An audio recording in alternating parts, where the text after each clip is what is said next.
Hi, and welcome to Capital Region Today. I'm so glad that you're joining us today. I'm Ann Pearl, your host and producer of this show that's been going on for 23 years, and we're still having fun with it, and that's the important thing. We're glad to be back after our COVID shutdown, but we're going to be showing you some really great guests today, as we always do on every one of our shows. We're going to be starting out with an artist, an unusual art, but wonderful, and we're going to be talking about, he's having an exhibition coming up and downstate a little bit, but we're going to be talking about him. He's just come off another exhibition.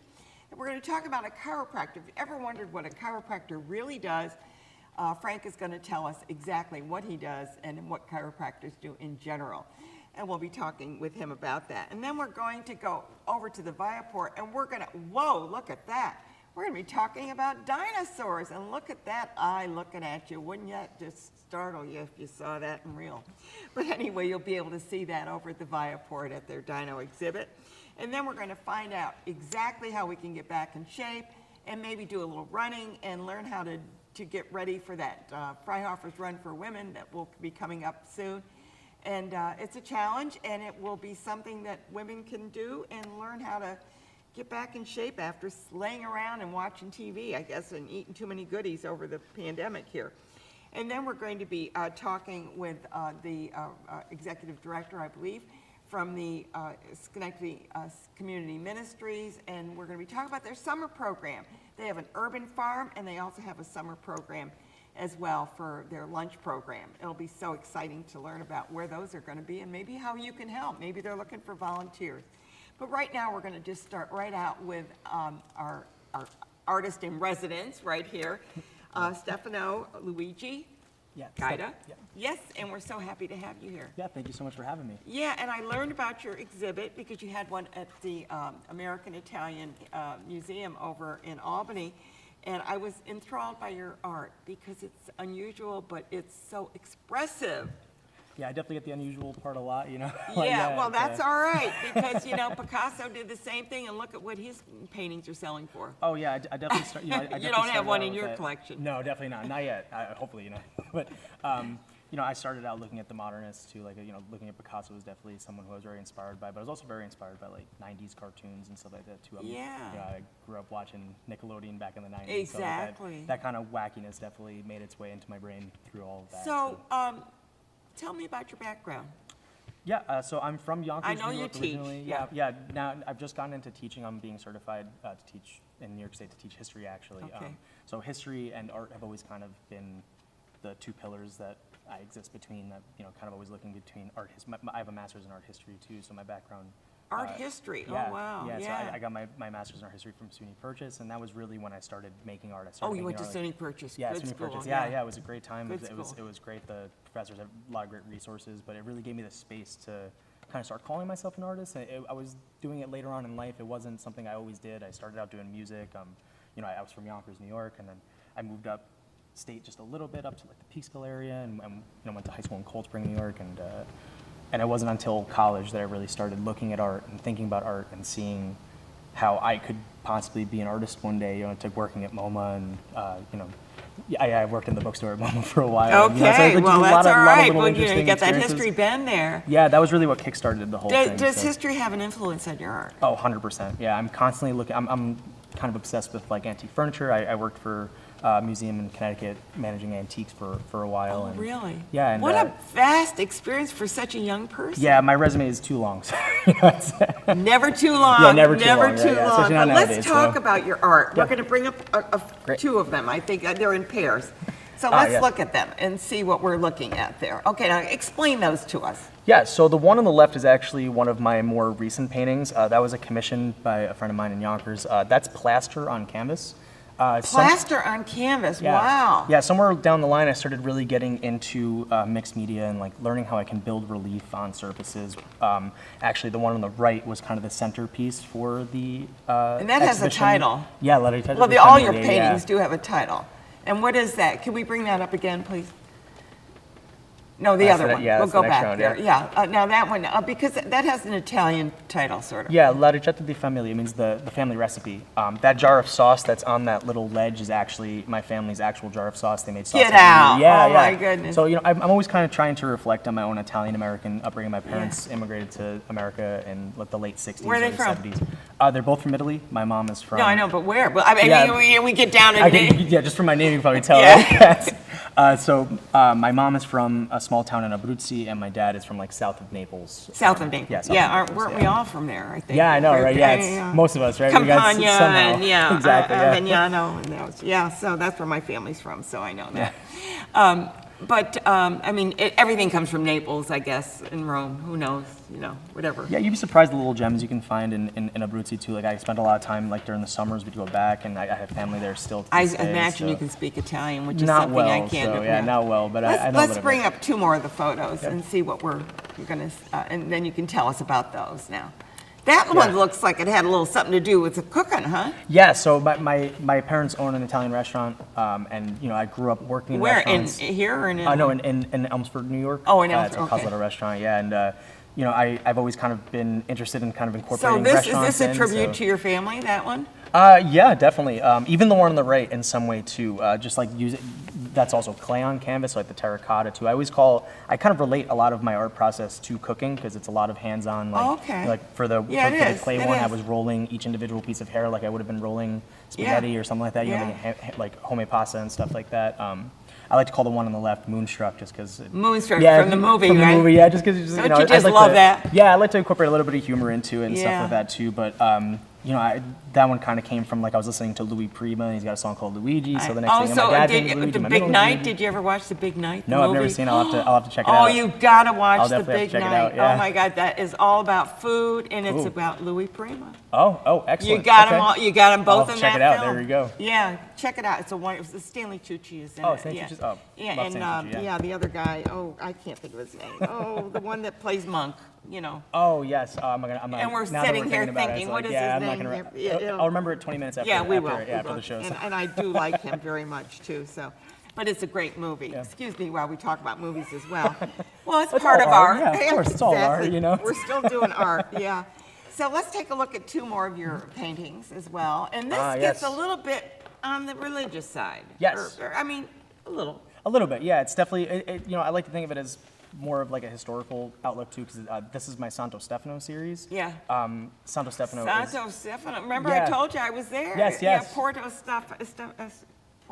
Santo Stefano. Yeah, there's a lot of little Santos. Like there's even a really wacky rotunda in Rome of Santo Stefano because Santo Stefano is the proto-martyr of the Catholic religion. So just kind of like reflecting on my own Roman Catholic upbringing, and I don't think I would have gotten into art if it wasn't for seeing the churches. Like I'm obsessed with all the architecture icons. nowadays. Okay, So. let's bring it back up again, and let's just talk about the two because they're kind of. Tell me what I'm looking at there. So on the left, you're looking at an image that I based off of Saint Matthew writing the Gospels. That's part of the Igbo Bibles. That's something you would learn in like a Survey 1 or Survey 2 art history course, which I taught at SUNY Purchase for a little while. I was a teacher's Really? assistant. and had Okay. my own- So I was looking at a lot of like really. So there's your history coming in. Yeah, so it's like I'm basing it off of actual paintings, and this series has been pretty popular. The one on the right is just kind of one of those ones where it's just him smoking with a squirrel. I'm trying to bring in that kind of like comic, cartoony nature, just kind of making those. You get a little whimsical with some of the other ones, huh? Yeah, So we're going to definitely, bring yeah. up two more. Let's bring up the next two. I don't know yeah. if I think those are the ones. Oh no, these are different ones. Okay, but let's talk Yeah, we about can talk about these ones too. Yeah. Yeah, the one on the left is just a painting with charcoal, which I find myself doing less and less these days. That one actually was part of a show in the Peekskill Coffee House. And all your paintings have sold. Not all of them. I still have like a good portion, but in the past few months. Well, you're prolific. That's why you got a portion left. Yeah, I have so many, and like I try to do like little sales here and But there. do art walks and they're stuff, so- selling. Yeah, that's the important thing is that they are selling. Yeah, they're affordable too, so I think people look at them Yeah. and they feel like. Now, they what's the can pick right one? up. Because I find that to be more, like almost. A little more dynamic. Yeah, I'd say, yeah. That's actually my most recent painting. This is a new series that I'm making, and for the show that's going to be happening in November at the Peekskill Coffee House, a few of my pieces are going to be like that. And it's really just kind of like incorporating all of the different things. 'Cause I have one painting where it's like, a story about Santo Stefano, another one where it's, like a strange face high-fiving a dog or this or that, So Oh, wow. I'm trying to combine the faces, the mediums, the multimedia aspect of my work. I'm trying to just kind of bring in that full range of stuff that I talk about into singular pieces and make them a little more heavy with stuff to look at, just kind of. Well, make I your eye think go that's the around a one little more. thing that, and bring up the next two, Raymond, if you can. Yeah, these are interesting, I think, too. Yeah. So tell me what we're looking at these. Yeah, so the one on the left is once again based off of another famous painting. It's by Cimabue. It's Madonna Enthroned. It's one of the more famous art historical pieces that you'll look at in a survey So class. somebody who knew that piece might recognize Might be able to this one. recognize that. Yeah, okay. it's missing a few components, but usually there was angels on the side, and then there are people underneath these archways. So Okay. I made them brick archways, just kind of reflecting on my Italianness too. I usually think of things like brick or And terracotta stone, yeah. as mediums that kind of reflect Italian. And then the Americanness. right one, what is that? The right one is just paint, acrylic paint with charcoal. So that's kind of one of these faces, I can, So you work in, like you said, you work in plaster, you work in charcoal, you work Yeah. in acrylics. If you gave me dirt and water, I'd make you something with color too. Really? Yeah, anything you give me, it's part of my Next time process. you come on, you're going to get a bucket of dirt. Whatever you give me, whatever you give me, I can make something. And that's kind of the joy of art for me, because Yeah. it's not about what I'm making or what I'm making it out of or the materials I'm using. I really just, I have a style that I've been making since I was in more or less high school. I was doodling in high school and this and that. And then in college is really when I started to refine it. And then it wouldn't be until I was 25 living in the Bronx mixing buckets of paper mache in my kitchen, it was And I great. think there should be two more pictures too, Raymond. I think there's two more to come up. No, we used them all? Oh, okay, Yeah. I thought we did. I thought, I had one that said nah. Was Oh that- yeah, now was the one with the clay one with Oh, the, with the clay, okay, hand, that yeah. was it. I love that. Was Yeah, so that cute. one's definitely one of my bigger pieces. It's actually one of my heavier pieces. These ones with clay and plaster, you would think that they're heavy, but they're not. You can get them onto a wall with just a couple screws. So yeah, so I would love to have seen them in person. I should have gotten over to the museum. I didn't. I'm sorry, but you know what? I might be able to go down to Peekskill and Yeah. take a look at the coffee house there. It'll be up all of November. Yeah. And as long as the business hours are open, you're able to go in, check it out, and also they have great coffee, great food. So Oh, that's good. Yeah, Peekskill Coffee House. That's is a great. nice benefit too. Huh? Yeah, they actually. I had a show. I believe it was January, if I'm not mistaken, December or January of this year, and I had, I think, 11 pieces, and they just kind of flew off the wall. So I just kept replacing them. So I'm hoping for another. Isn't exciting that show. nice So, that yeah, it an was- artist can sell his art Yeah, it and was you a- don't have to be dead? No, and you don't have to be dead. Isn't that a great plus to the social media world? It's my Instagram is definitely the best place to see my work now. Sure. My website is still in progress. I'm Yeah, I love the making it now, name, you so- aardvark. You. Yeah, I've been using a huge aardvark since I was playing. No, it's a you know, great name. I Xbox love and I as a love the kid, name. you When know, I so- saw the name of your website and Yeah. your I think it's Facebook or something. You're Instagram, gonna yeah, do, Instagram, yeah. yeah. Instagram is better for I guess photographs too. Yeah, it's really everything I've ever made. I've been able to really compile everything. So you have I'll to have kind to of dig I'll through have to it. follow so- you 'cause I yeah, gotta see please what do, you're yeah. doing, yeah. Please do, yeah. It's such a pleasure to meet you. Nice, it was a pleasure and to meet I you, too. love Absolutely. I love people that do art and are creative. I just wish I had more creative energy in me. This is definitely a creative process. in Yeah, it itself, is, too, so- and the fact that you teach Yeah. is you're inspiring and you're being a mentor to the students or to the people that you do teach, Yeah, whether they're adults or young people or whatever. I try to, I really try to. Education is something that, it's something I definitely couldn't take for granted. So I had to go into teaching as a way to really be able to give back. Growing up, I wasn't the best student. I was very hyperactive. All I wanted to do was doodle and Hey, and you run know around. what? So, You cannot it's like, measure people by their from high school and from grade to Oh, high yeah. school, because when they grow up and they get out, they become someone else. someone else. Yeah, and I just hope to give the tools to students to look at the world around them. Like I teach history. Right now I'm teaching art in Yonkers, and shout out to my students. They wanted me to do that, so shout out to my students. Yeah. Yes. Being able to teach art, history, any kind of those subjects is really just hoping that we can help students to really look at the world around them in a different way, unique way, You've got a creative way, mission, so- and it's such a pleasure to meet you. It was a And I'm pleasure to so meet you as glad that well, you're yeah. able to come on the show today. Thank you and so much. Take a It's little been drive great. up this way. Oh yeah, it was a great drive. so Thank you so much. Thank you. Great. I'm Take going to care. now switch over to Well, someone else who does kind of creative things with spinal cords, right? Not too creative. We Not too kinda- creative. Frank Giordano is here, and Yes. we're going to be talking about what does a chiropractor do? When do you go to a chiropractor, and is it always advisable? So let's talk about that to kind of frame it up, because people, I think, sometimes know that, oh, I got this, who do I see? Do I get a prescription? Do I do, what's going on? Yeah, great question.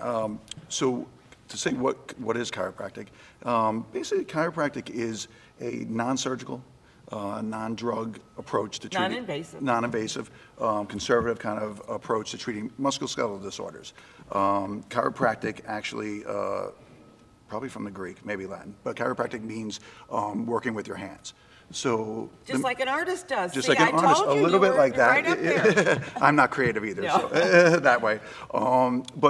So the manipulation, I think, the spinal adjustment is what I think we're most known for, and that's basically a maneuver that kind of mobilizes the joints. So first of all, you Yeah. have to kind of assess what the problem is. And you get that from the patient. They'll tell you, I got this pain over here, and I'm not sure, is it an organ, or is it, what is it, So- because sometimes it manifests itself differently. Absolutely. So, yeah, you're right. You can have a pain in your shoulder it could be from gallbladder. It could be from, so there's diagnosis, very important.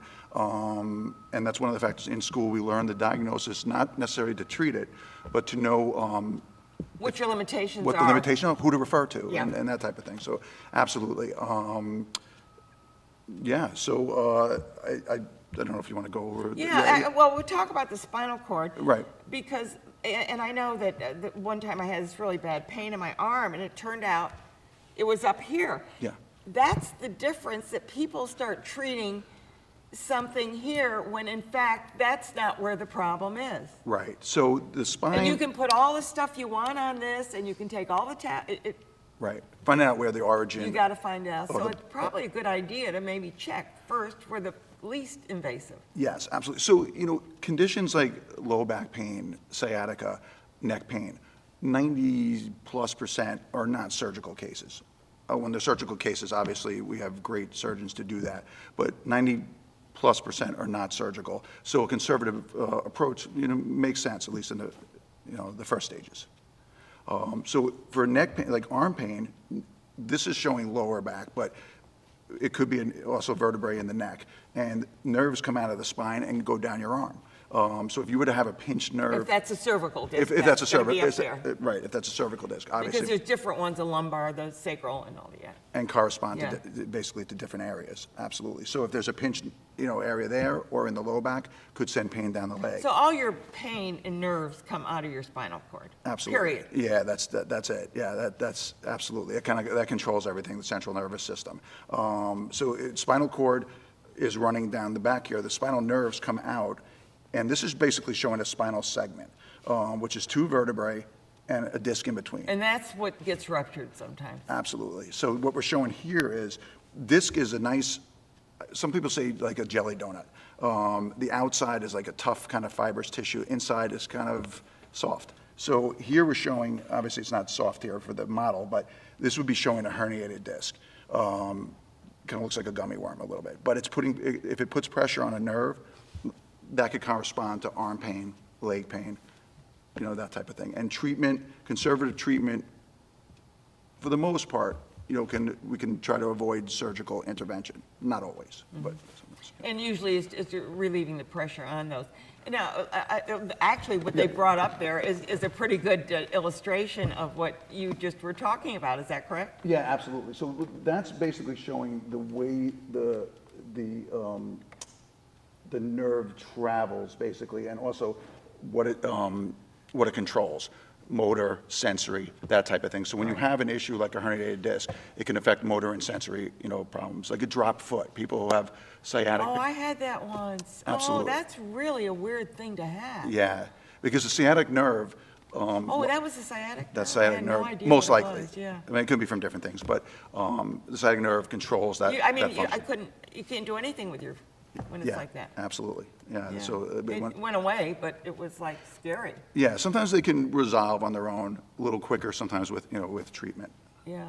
Absolutely. Now, I know that we have a slide on the sciatic nerve. A lot of people have sciatica. Yeah. Is that the right slide? I can't tell. from Yeah, here. so I'm looking at it to the left, would be showing the sciatic. It'll be on the right is what's actually going out. People can see it. Right. Oh, okay. So the sciatic nerve, largest nerve in the body, runs from the low back, down the buttock, all the way to the foot, basically branches off, but runs all the way down to the foot. So when people, pretty common condition, can be caused from multiple things. It can be caused from a herniated disc, like we talked about. It can be caused from muscle spasm, trauma, those types of things. So sciatic is kind of sort of a catch-all term. It is, because you hear, oh, my sciatica is killing me, and I'm going, I wonder what is. Right, sometimes it's sciatic, sometimes it's not, Yeah. but It's a catch-all term. it is kind of a catch-all, yeah, absolutely. And how is that treated? Can that be treated with chiropractic? Yeah, absolutely. Manipulation definitely helps ease the pressure on the sciatic nerve, can help ease the pressure on the sciatic nerve. Exercise, super important. Well, that's one of the things that I think with chiropractics, and I have gone to you, so Yeah, I mean, absolutely. this is why we've been talking about this, and I thought it was something we should bring forward. The fact is that there are exercises, once you assess the problem, there are exercises that people can go home and take care of themselves. Absolutely. To help alleviate and maybe prevent. Right, absolutely. I mean, of course, I'm going to say, chiropractic is, and it is, it helps these situations. But honestly, you have to do the exercises. You have to be mobile, good posture.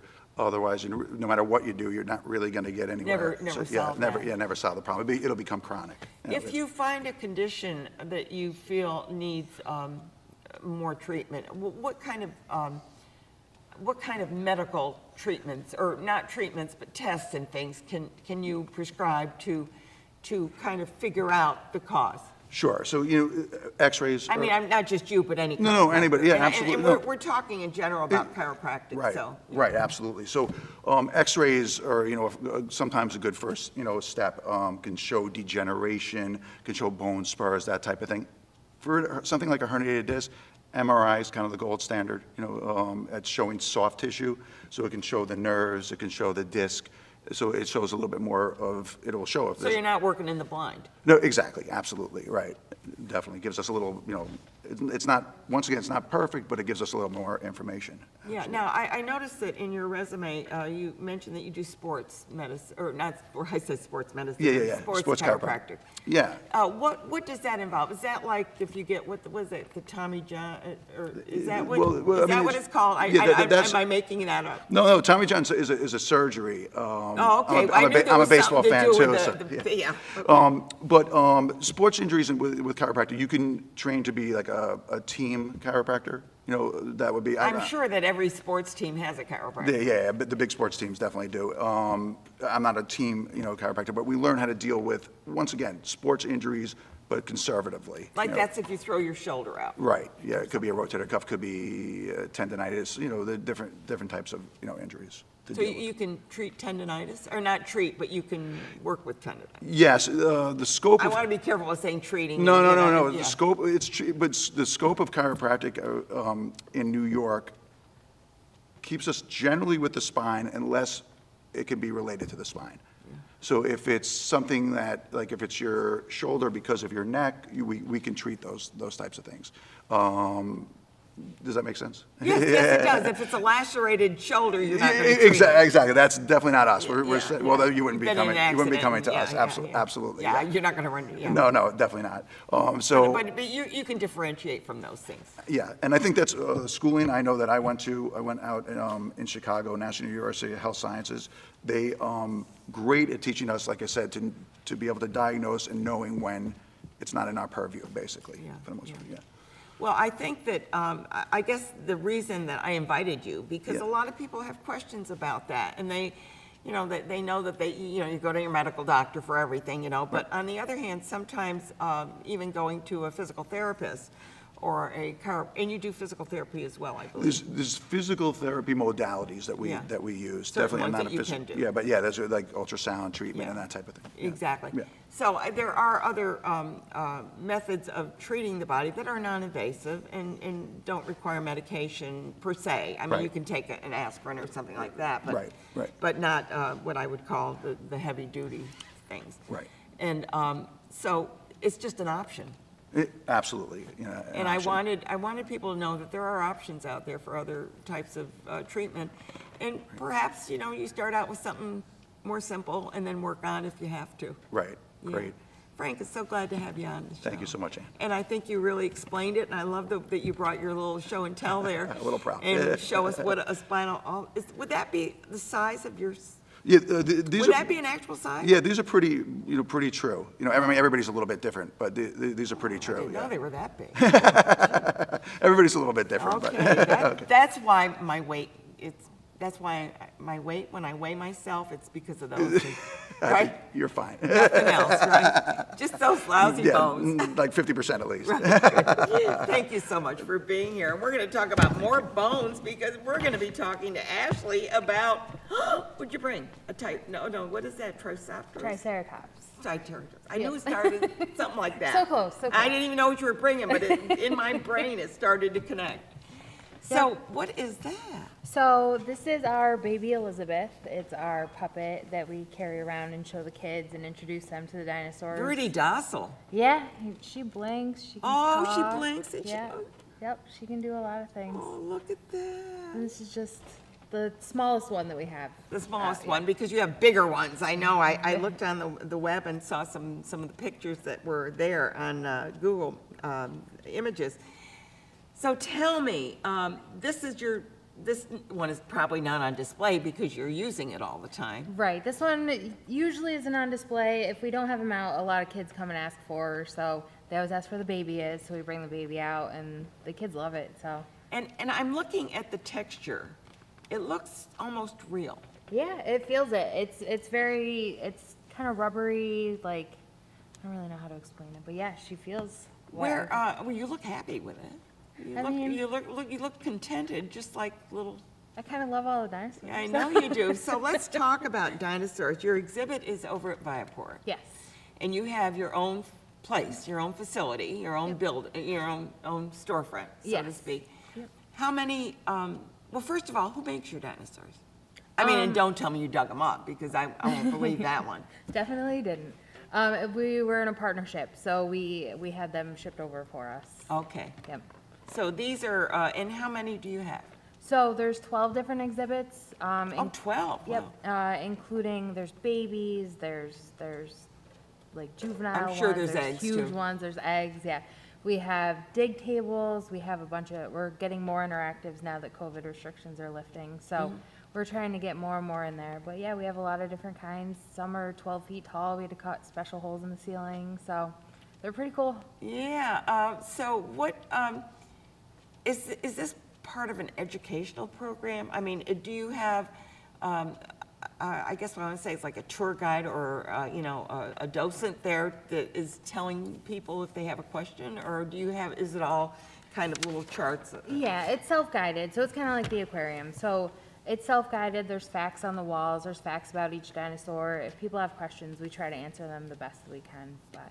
Yeah, and what is your background? And how did you learn about dinosaurs? Or are you just in marketing and that's it? You just dropped in there and you just do it? I kind of gave them all nicknames because I can't remember some of the names of them, but a lot of them are Land Before Time nicknames or like just And they give the kids. real names, so. Yep, so it has all the real names on the posters, but yeah, I went to Siena, I went to school for marketing and I came into this and it's kind of, Yeah, it's a Different. different type of job than you probably even expected. oh, for sure. I'm sure you weren't sitting there in your classroom saying, I'd really like to promote dinosaurs. Right. That's But right on the top of my list. But it's one of the best jobs I've ever had, and it's so much fun, and seeing the kids smile, and it's just been such a great time. Do you have any animation there? They all move. They're all robotic, so. Oh, they're all robotic, Yep. okay. I think there's 2 that don't move, but the rest of them, they all growl, move. They're pretty, yeah, they're, And do they really growl? I mean, we don't really know what they do. but I they, don't know. I mean, you know. some of them make bird noises, so. Well, when you stop to think about it, and they have come up with it, that they believe that it's an Avarian, you know, Oh, yeah. it's a bird-like critter, and that they really did have, they Yeah. have the vestiges of birds, and they lay eggs. So Oh, yeah. other than being a snake laying eggs or something, do snakes lay eggs, I think so. or do they? I would think so. I think they lay so. eggs. Do they give live birth? I don't know. I think they do. I don't know. I think we're gonna have to. You and I are Yeah, gonna no, have we to gotta do a look little that up. homework on that. I don't know much about snakes. I know they're scary. That's Yeah, so I don't mind snakes, but anyway, so when is your exhibit open? So we're open every day, from 11 to. Even on the weekends? Even on the weekends, yep. Okay. We open at 11. If we have sensory days, we try to open a little bit earlier so that we Well, can. tell me about those. So we have days where we turn the sounds off because we want to For have sensory friendly. autism, yeah. Yes. Just to make sure, you know, everybody can experience it and everybody can come in. So we have certain days where we turn the sounds off for a couple hours on a Saturday so that sensory friendly kids can come in and. Yeah, because sometimes the noise just kind of startles Oh, them a yeah. little bit. Yeah, and some of them are really loud. So we just, you know, we want to make sure that we're accommodating to everyone. Yeah, and what ages would you suggest? It depends, because some of the 2-year-olds that come in love it and have a great time, and then some of the older kids get scared, so I don't really, so Yeah, it's hard to predict, it isn't is, it? it is, but I mean, everybody seems to have a great time. I mean, every once in a while, someone gets scared, but I've personally walked them through to show them that it's okay, and like, they're safe, And so. how long does it take to go through an exhibit? Suppose you wanted to bring your kids and you know, you have just so much time. Right. How much time would you allot to go through? So it's about a 10 to 15 minute walkthrough, but the tickets are good all day. So if you want to go through more than once, you always can do that. And we also have combination tickets with the aquarium now, so you can go back and forth, go through as many times as you want at both places. Oh, that's nice. So, yeah, we just worked that out with Do you them. have, I know that the aquarium sometimes has those year passes. Do you have year passes? We don't have yearly passes. We have a summer pass that's good until September 6th. That actually just went on sale last week. So if anybody wants any information, they can reach out Is to that a us. family pass or is that an individual pass? It's an individual, but you can buy more than one for it. So the first one is $35 and every additional one's $25 after that. Okay, so if you have So- 3 kids, you know, and you want to bring them there once a week or twice a week just to kind of, you know, have fun. Oh, yeah. I would assume that the idea of going through there is to learn a little bit more about a Tyrannosaurus Rex or what, you know, or pterodactyl. Do you have yeah. pterodactyls? We have pterodons, but they're out in the fountain. We use those for decoration out in the fountain. Okay, because those are up Yeah, there, yeah. But I we just- have Stegosaurus, we have T-Rex, we have Succumimus, Wait a minute, let me write this down. Protoceratops. We have a bunch of different ones.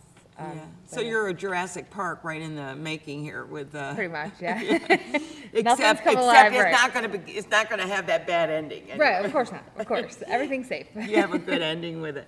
Well, I'm really happy to have you on and at least talk about it, because when you go to Viaport now, and, you know, I don't mean to, you know, give big advertising, but the fact is, it is a destination, because you have the reptiles, you have the aquarium, and now you have the dinosaurs. So it's an afternoon that you could really, you know, enrich your children. Oh, yeah. Or enrich me, because I find it fascinating. Right, and especially up here during a rainy day, there's not much you can do outside, so we're trying to give somebody, you know, we want to give an educational experience for the children so they have something to do.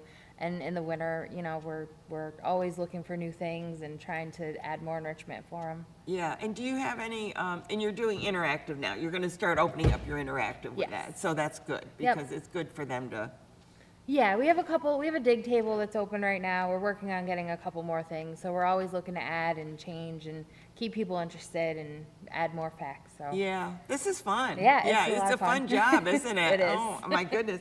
Well, I'm so happy you're there, because I think it's so great to have kids kind of see this in person and not know that it's just an exhibit that's there for a week or something, you're there. Yeah, we're there constantly. Yeah. We don't have any plans on leaving for at least the next year, so. Yeah. So people coming into the area for the holidays should take a trip there. Oh, for sure. Fun. We'll be there. So. You'll be there. Ashley, it's been a pleasure to meet you again and to have you do we see a little bit of smile there? Elizabeth? Yeah, blink those eyes. Oh, yeah, okay, good. Thank you so much, Ashley. Thank you. Now we're gonna learn about running. Hi, Kristen, how to see you today. And you're doing the challenge, We are. The training challenge is going to start in July. July. But they can sign up to the end of July. Yes, exactly. Because we always know people like to procrastinate a little bit. They get a little Yeah, nervous well, about we doing do it. but procrastinate. And I looked at that and I thought, I really should do something like that. I know. And then I don't know if I can make that commitment, you gotta. That's one of the things that everybody says. And, Oh, everybody always I'm not has, the only one that said that. No, I mean, it's time. It's, can I actually do the distance? What else everybody has going on. But that's what's so nice about doing it in a group, is you end up getting a little pressure from other Well, people. and that's so good. You meet It's them, like, and then they losing say, weight, if you can "Come kind of on." work with somebody else, it kind of keeps you with the goal Exactly. going. Yeah. And you do have some good, you're up in Saratoga, you do the crossings, you do, I think, Del Mar or something. Right, we've actually expanded even more this year because Because I went to your we website to knew- see where you were. Yeah, we know with COVID, we weren't sure what was going to happen, so we've created small groups. And so now we are enabling people to go run on the rail trail and People's Island, and even some places that we really haven't been to before, like Vischer Ferry Park. So people can choose something that's really nice and close to them, which is another thing we've always wanted to do within the training challenge, is make it accessible. Well, and I noticed that when I looked there, you can pick if you're an intermediate Yes. or if you're a beginner, Right. Which I would be like, is there anything lower than beginner? I'm not sure. Well, the beginner program literally starts 30 seconds of running, 30 seconds of walking. So it's really And then the is doable. chiropractor is over there on the side to take care Well, of you. and that's a big piece that we No, do I'm kidding you, incorporate. of course. No, we really do, because when people start, they do feel things, and they're not sure. Is that good pain or bad pain? Is it something I should worry about or not? So we talk about all of that so that they know. We talk about hydration. We talk about nutrition. So that we want You people have a to real stay package injury-free. going. Yeah, and because our goal is not only to get women ready to run the 5K in September, but to keep them going. Yeah. I mean, it's all about a healthy lifestyle. And so Yeah. if we can get people to embrace doing a 5K, that's something they can train for ongoing. So they're not having to go out and run every day.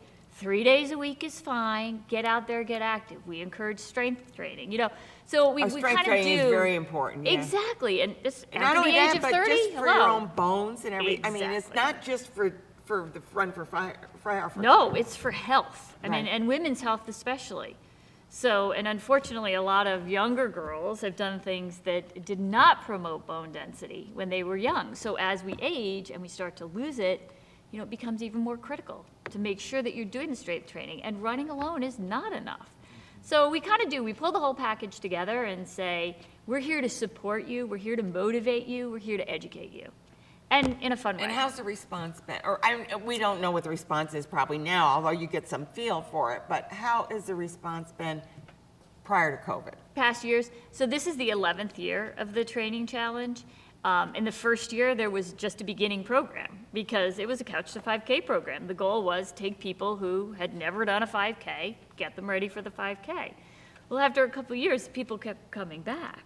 So we said, well, you don't You've really already need done the beginner this. You know how to program. do it, right? So let's do an intermediate program. Let's do it that you have been running and you can do it. Then people were like, well, I kind of wanted to do a half marathon at some point in time. So we created the advanced program, which isn't about speed. It's more about they're ready for distance. So they're ready to run 6 miles, 7 miles, 8 miles. Boy, And so somebody again, has to we be do that. chasing me before I do Gosh, that. I'm just like- sure of that. Just like, you talking 5 miles? Can you You'd be even- amazed at how many women we have start off never having run, do the 5K, then say, I think I'm going to sign up for a 10K.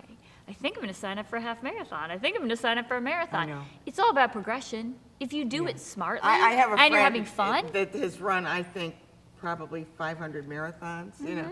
and run marathon in every country. yes, yeah, And in fact, ran a marathon in 7 continents in 7 days yeah.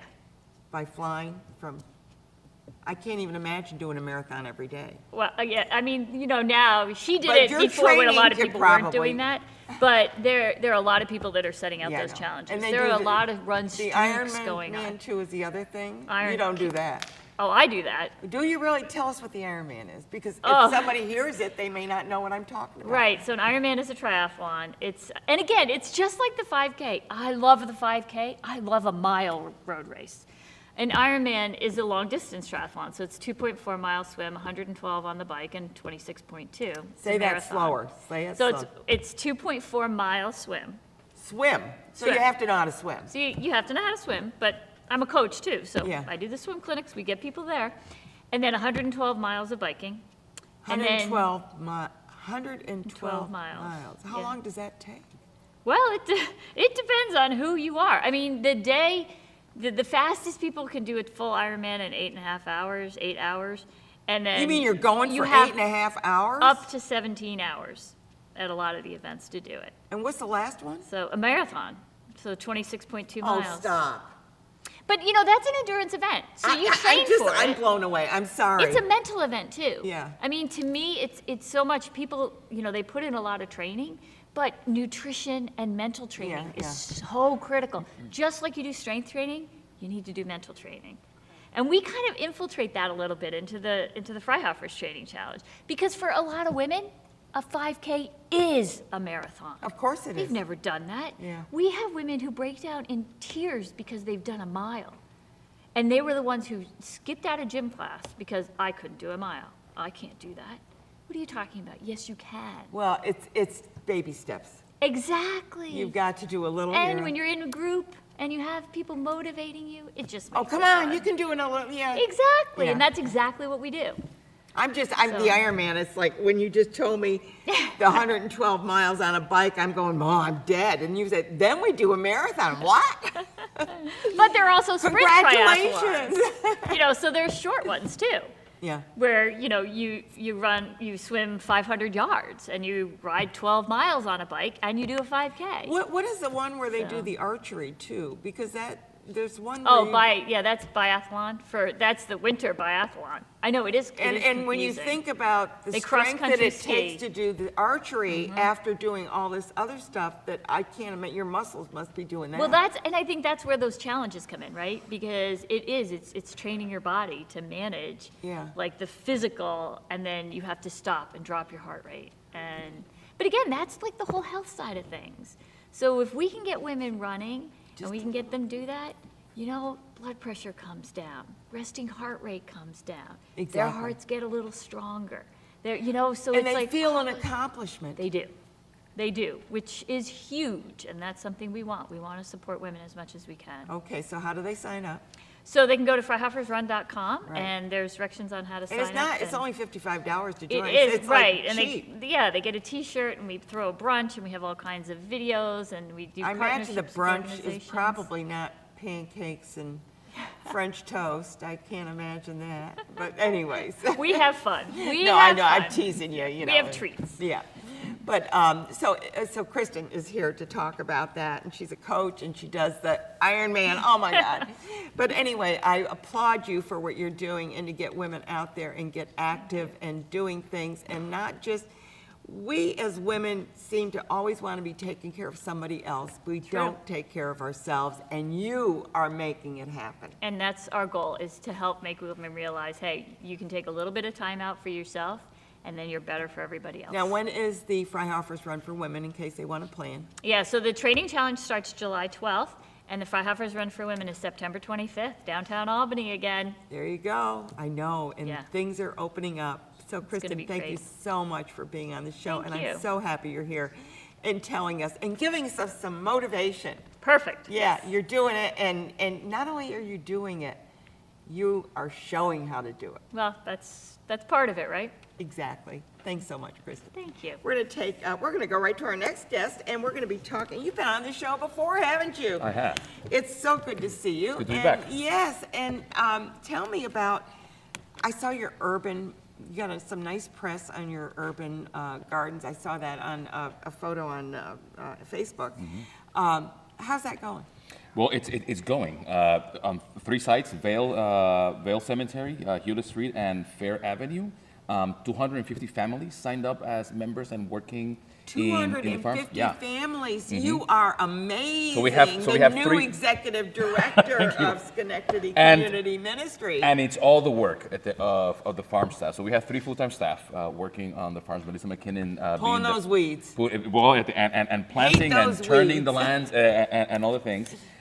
We have a phenomenal advisory group that works with them, and 200 families from throughout the city connected And in who some way, reaps, shape, or who form. reaps the rewards of the sweat labor? The whole community, right? So becoming a member gives you access to working in the farm and to everything that comes out of it. Part of the membership is giving a $25 donation to the farm. It supports and it. also giving 2 hours of work a week per family. Nothing. It's nothing, and everybody has access to it. But for the past years, that we've been reaping much more than we can even give out to the membership. So a lot of the things that become surplus in the farms goes to the pantry, right? So a lot of our pantry Wonderful. folks So you are just keep spreading it. absolutely, So in our intent in the pantry to give folks food that is nutritious and that is high quality, we're almost literally also giving them something that's local as we can get from Well, our not only urban that, farms. but you know where it comes from, and you know Absolutely. that it's not, loaded with a bunch of stuff and urban Absolutely. transported 20 hours from here and there to. Folks in the farms that are committed, and in many farms throughout the state for sure, but in our farms, for folks that are committed to community farming and to organic farming and to bringing together the ability to work with chickens and work with bunnies and work with bees and also work in the land. And So you how have bees. Do you have We have bees. apiary? Is it apiary? an apiary, yep, over at the Vale Farm, yeah. It's exciting. Wow. I heard the story the other day from one of our farmers, being at in the cusp of day, seeing how one of the beehives split it, right? The act of the queen coming out the of that queen that shook 'em out and started a new and then hive. all following, it was.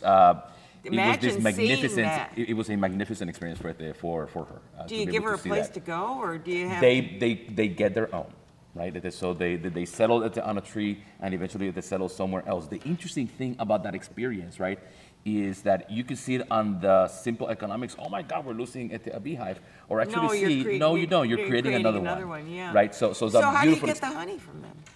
well, we have not for the one that left. The one that left will become somewhat wild, right? Going somewhere? But we have still our own. So you these still beehives. maintain the ones Absolutely. that you have. So you're not putting another one there and saying, come here, come here. So seeing that relationship, between we need the bees for our farms, but we also need bees for other pollination processes even outside of our Pollination farms. is so important. Right? Even that is a community effort. Yeah, Allowing a healthy beehive to be able to go somewhere Well, else. what you're doing is you are teaching. Absolutely. And not only that, it's not just book teaching, it's teaching Hands-on. without knowing that you're being taught. Absolutely. And that's the best kind. And also learning, being taught. I tell people the ability of bringing community together and the diversity that exists in Schenectady, it's mind-blowing, right? But also learning from nature, right? Yeah. Learning what bees are able to do, right? If given the right environment and ability, it's Well, and, phenomenal. and you kind of get, if you bring families and stuff, it's like the kids aren't like, oh, there's a bee, there's a bee. Right. It's like, no, these are good bees. right.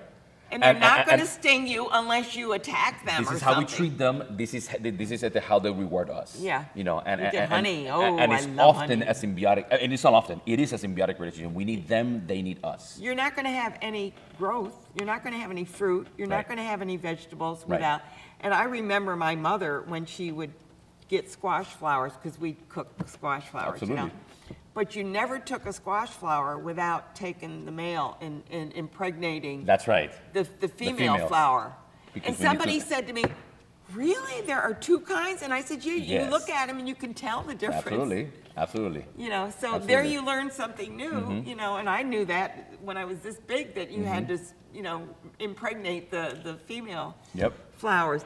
Okay, now, how about your summer lunch program? Well- Let's get going about that. Summer meals is coming up.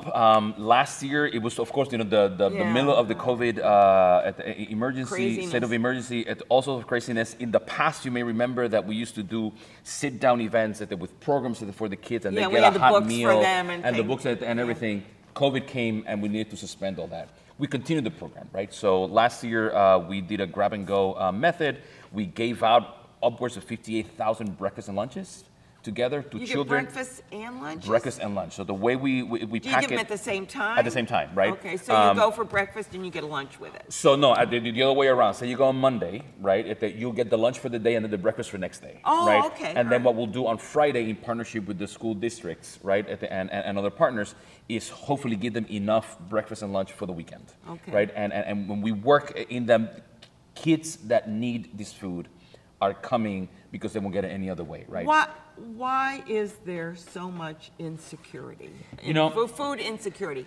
The- I just am trying to look at the cause of food insecurity, because people get food stamps, they don't cover They don't. a lot. Right? They say about, about 40% of the month. or Right. something. One of the things that I continue to learn around the operation in the pantry, for instance, is that pantries, when they were founded, they were intended to be stopgap measures Like an for, augmented, for to emergencies, augment what they right? need. Okay. When you see the numbers, and you don't have to go that far in years to realize it, when you see the numbers and where people are coming from, people are not using pantries for emergency food. People are using pantries to supplement day to day, right? That's right. Same thing happens at lunches. When you see the numbers out of the school districts, throughout Schenectady, not only Schenectady City, throughout Schenectady, kids that are fully paid for or get some sort of discount in their lunches, it's flabbergasting the amount of kids that do that, all measured in the amount of income these families are getting. So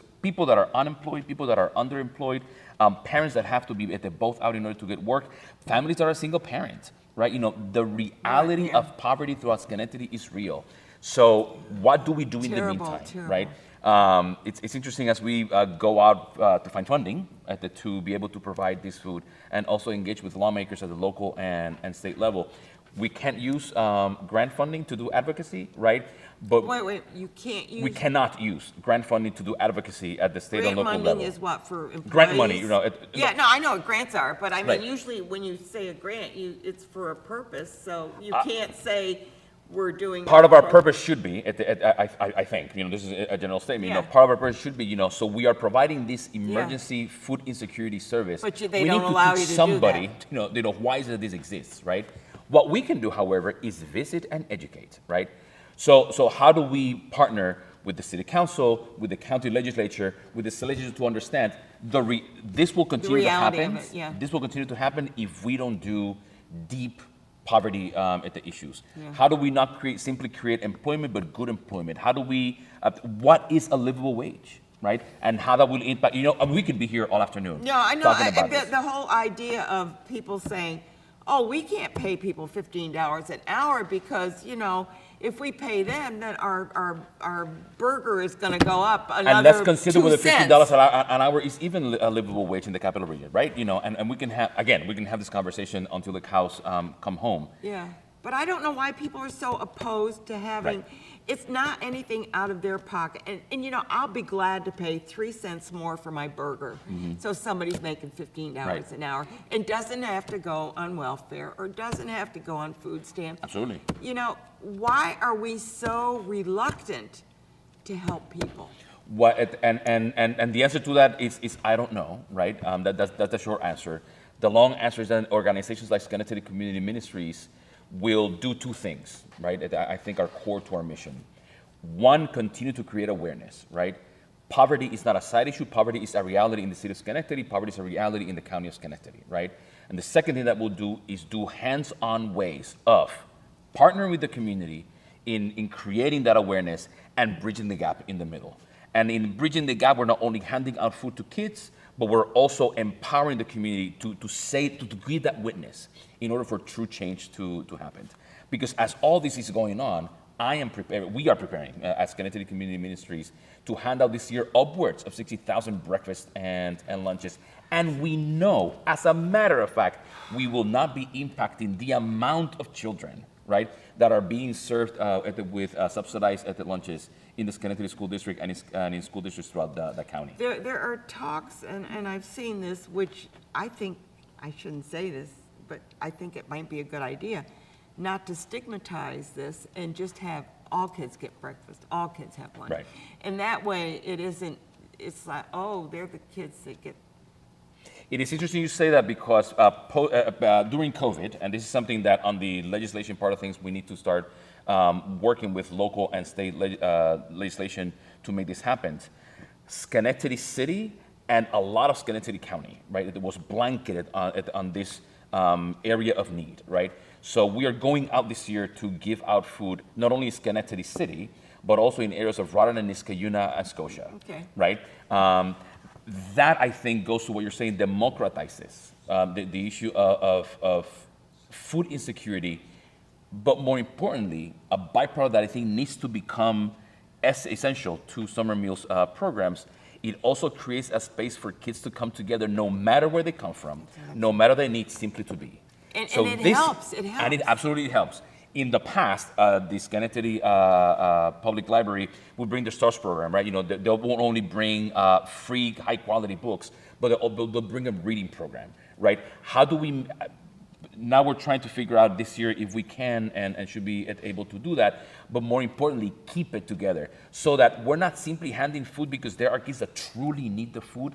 We are creating spaces for solidarity, for community, that is safe. Safe for the kids, safe for the parents and caretakers of these children, and good for everybody. We were just talking about art. We were just talking about the health.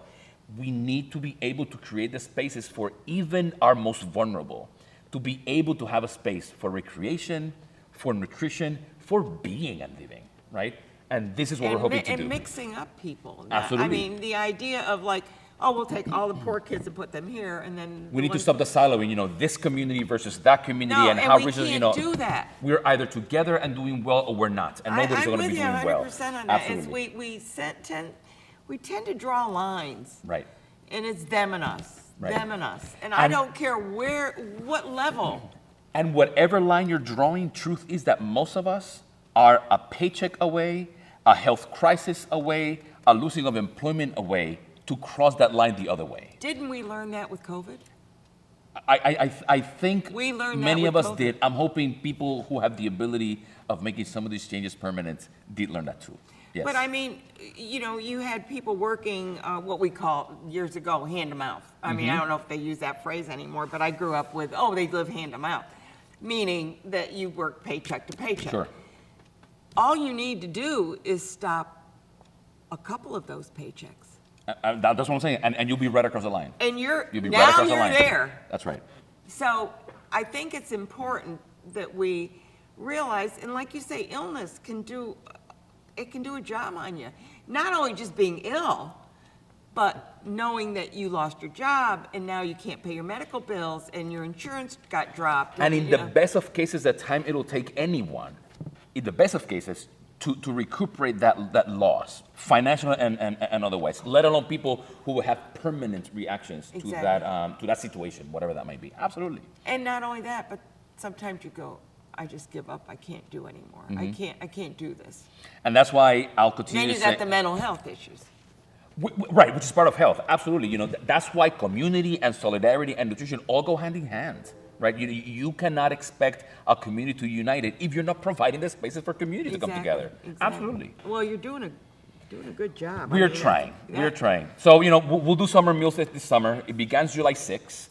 Our big kickoff And is... how many places? Because it used to be like 50 places, but you probably aren't Right. doing that now. So we're now too close to 37 Okay. at this point. Again, it's Schenectady, Rotterdam, Scotia, and Niskayuna. You go to our website, sicm.us, SICM.us. And they tell the times. They'll tell the times and the places. I'm wearing the green shirt because people can look, find these green shirts, and you find our volunteers and staff that are handing out Do you need the volunteers? food. We do.